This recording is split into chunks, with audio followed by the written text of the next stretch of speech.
நலன் காக்கும் ஸ்டாலின், உங்கள் குடும்பத்தின் நலன் அரசின் பொறுப்பு.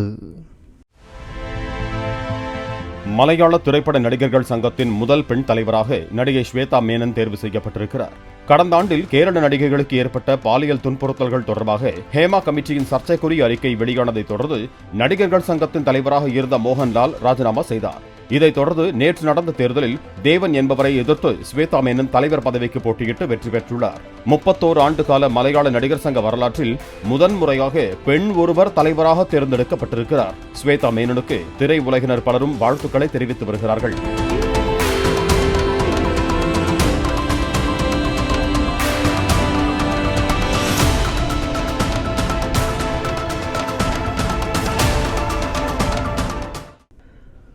நலன் காக்கும் ஸ்டாலின், உங்கள் குடும்பத்தின் நலன் அரசின் பொறுப்பு. பிளே ஸ்டோர் மற்றும் ஆப் ஸ்டோரில் இருந்து பாலிமர் செயலியை QR கோடு மூலம் பதிவிறக்கம் செய்யுங்கள். செய்திகளை உடனுக்குடன் பெறுங்கள்.